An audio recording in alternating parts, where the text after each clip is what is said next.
2. On the third day there was a wedding at Cana in Galilee, and the mother of Jesus was there.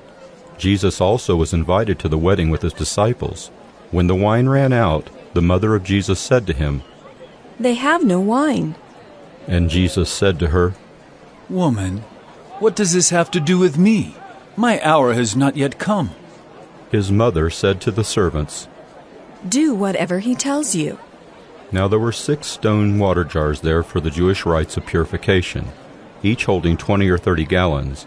Jesus said to the servants, "Fill the jars with water." And they filled them up to the brim, and he said to them, "Now draw some out, and take it to the master of the feast." So they took it.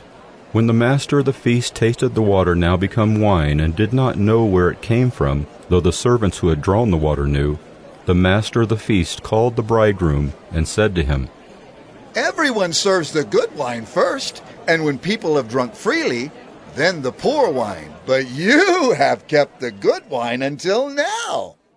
This, the first of his signs, Jesus did at Cana in Galilee, and manifested his glory, and his disciples believed in him. After this he went down to Capernaum with his mother and his brothers and his disciples, and they stayed there for a few days. The Passover of the Jews was at hand, and Jesus went up to Jerusalem. In the temple he found those who were selling oxen and sheep and pigeons, and the money changers sitting there. And making a whip of cords, he drove them all out of the temple with the sheep and oxen. And he poured out the coins of the money changers and overturned their tables. And he told those who sold the pigeons, "Take these things away. Do not make my Father's house a house of trade." His disciples remembered that it was written, "Zeal for your house will consume me." So the Jews said to him, "What sign do you show us for doing these things?" Jesus answered them, "Destroy this temple, and in 3 days I will raise it up."